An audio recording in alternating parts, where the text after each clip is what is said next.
In this video, we'll go through the process of diagonalizing a matrix and talk about how best to tell when a matrix is or is not diagonalizable.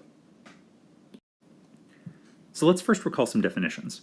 An n by n matrix is diagonalizable if we can write it as P times D times P inverse, where P is an invertible matrix and D is a diagonal matrix, where the only non-zero entries are on the main diagonal of the matrix D. And we proved last time that A is diagonalizable if and only if we can find n linearly independent eigenvectors for the matrix A. The n eigenvectors that we find form the columns of the matrix P, and the corresponding eigenvalues for those eigenvectors are going to form the diagonal entries of the matrix D. So that theorem is going to inform exactly how we go through the process of diagonalizing or trying to diagonalize a given matrix. So if we have this matrix A and we want to try to diagonalize it, the first thing we need to do is find the eigenvalues. That's going to be the first step of our process. And remember that to find the eigenvalues, we take the determinant of A minus lambda I, leaving lambda as a variable, set that equal to 0, and solve. In this case, when we take the determinant of A minus lambda I, we get negative lambda cubed minus 3 lambda squared plus 4, which happens to factor as minus lambda minus 1 times lambda plus 2 squared. And that means that the eigenvalues of our matrix are 1 and negative 2. Now that we have the eigenvalues, we can start trying to figure out the eigenvectors. So for each of those eigenvalues that we found, we're going to find a basis for the solution space of the matrix equation A minus lambda I times x equals 0. Our first eigenvalue was lambda equals 1, so that means we're going to be solving the equation A minus 1I times x equals 0. So we take our matrix A, subtract 1 from all the diagonal entries, and then form the augmented matrix. Then when we row reduce that, we get this matrix here. Now remember how we interpret this. The first row of this reduced matrix represents the equation x minus x3 equals 0.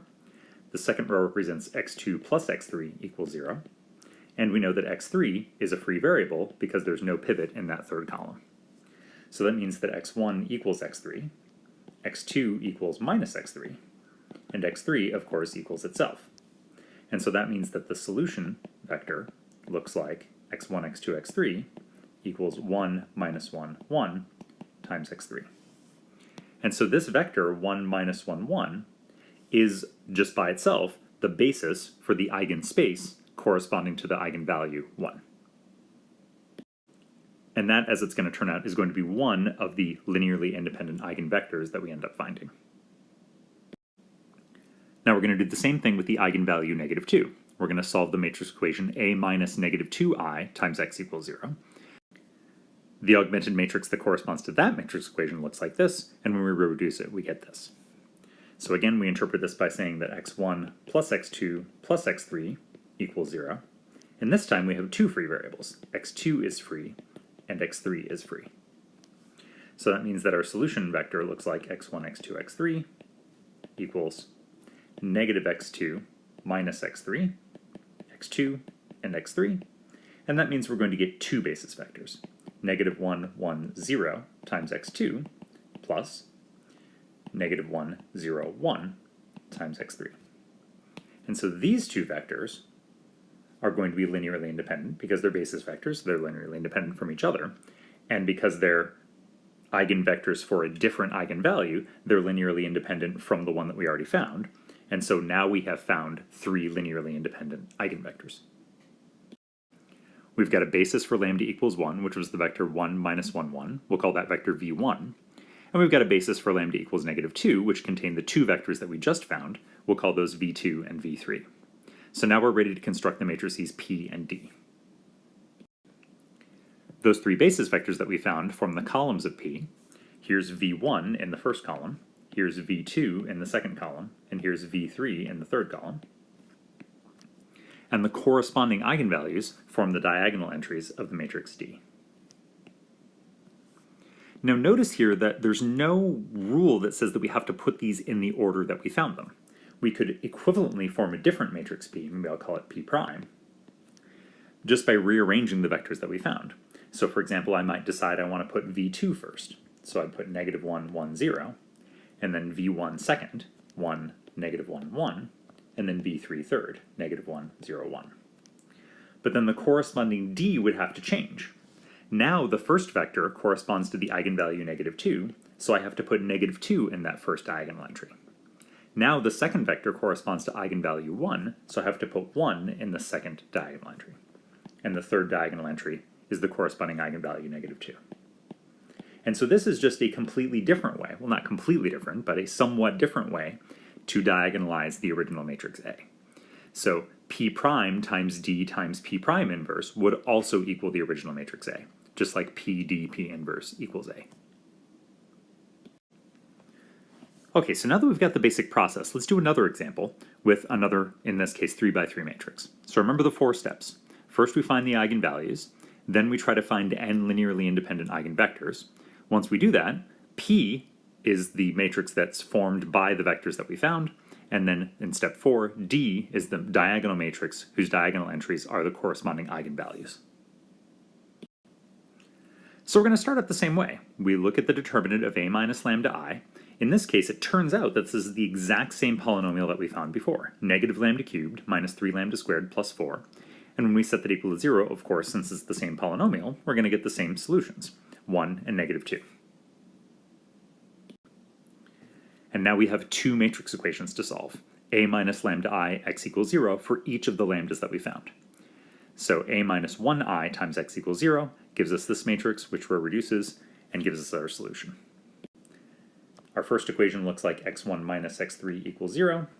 Second equation is x2 plus x3 equals 0. x3 is free, and so our solution is x1, x2, x3 equals 1, -1, 1 times x3. And so far this should be looking pretty similar to the example that we just did. But now something a little different is going to happen. When we try to solve a minus -2I x equals 0, we don't get the exact same solution. This time, our equation looks like x1 plus x2 equals 0, x3 equals 0. In this case, x2 turned out to be a free variable. So in this case, we're only going to get one basis vector. x1 equals negative x2. x2 equals itself, and x3 equals 0, which means we only get one vector, -1, 1, 0, times the free variable x2. So we have found 2 linearly independent eigenvectors, but there are no more eigenvalues to check. Every eigenvector of this matrix A is either going to be a multiple of v1 if it corresponds to the eigenvalue 1, or it's going to be a multiple of v2 if it corresponds to the eigenvalue -2. There's nothing else. There's no other source of eigenvectors that we could come up with. And so it's not going to be possible for us to come up with 3 linearly independent eigenvectors. And that means that our original matrix A is just not diagonalizable. Now there is a sufficient condition for diagonalizability, because if we have n distinct eigenvalues, then the matrix A is going to be diagonalizable, because we'll have at least one eigenvector for each of those n eigenvalues, and we proved a little earlier in a previous lecture that when we have n eigenvectors, each corresponding to a different eigenvalue, then that set of n vectors must be linearly independent, and that would mean that our matrix is diagonalizable. Notice that that's a sufficient condition, that's enough to give us diagonalizability, but it's not necessary, it doesn't have to be this way. And if you look back to example 1, we had a 3x3 matrix, but that 3x3 matrix only had 2 distinct eigenvalues. So this would just give us a condition that would be enough to give us diagonalizability, but it's not required to happen. So what can we do when we have a matrix that isn't diagonalizable? As we saw, when the matrix is diagonalizable, that gives us a really convenient way to find powers of that matrix. When a matrix isn't diagonalizable, it just seems like we're stuck. But what we're going to see a little bit further down the road is another way to rewrite a matrix in a form that gives us a convenient way to analyze it. That's going to require us to establish some more tools and some more terminology, but that's where we're going with this, is a generalized version of diagonalizability. And in fact, this generalized version is going to work even for rectangular matrices that aren't square.